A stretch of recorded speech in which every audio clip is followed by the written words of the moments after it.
అందరికీ శుభోదయం. నేటి మన అంశం బిగ్గరగా మృదువుగా విభిన్న ధ్వనులను చేయటం, గుర్తించటం, వేరు చేయటం. కార్యకర్త పిల్లలను బయటకు తీసుకువెళ్ళి వివిధ రకాల ధ్వనులను వినమని మరియు వాటిని గుర్తించమని చెప్పాలి.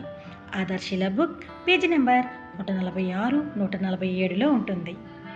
ఈ యాక్టివిటీకి కావలసిన వస్తువులు: మీరు ధ్వనులను చేయడానికి తరగతి గదిలో వస్తువులను ఉపయోగించుకోవచ్చు. ప్రత్యేకమైన సామాగ్రి ఏమీ అవసరం లేదు. తరగతి గది వెలుపల సమావేశానికి పిల్లలను ఆహ్వానించండి. ట్రాఫిక్ ధ్వనులను, పక్షుల కిలకిల రాగాలను, కుక్కలు మొరగడం వంటి ధ్వనులను వినడాన్ని పిల్లలను ప్రోత్సహించండి. కార్యకర్త పిల్లలను బయటకు తీసుకువెళ్ళి చుట్టూ ఉన్న ధ్వనులను వినిపించి అవి పక్షుల, జంతువుల లేదా మనుషులు చేసే ధ్వనులను గుర్తించేందుకు ప్రోత్సహించండి. ఆ తరువాత వారు విన్న ప్రతి ధ్వని గురించి మాట్లాడాలని ప్రోత్సహించండి. పిల్లలు ఉదయం సమయంలో వింటున్న ధ్వనులపై పిల్లలతో చర్చ నిర్వహించాలి. పిల్లలకు అధిక పిచ్ మరియు తక్కువ పిచ్ ధ్వనులపై చర్చ కొనసాగించండి.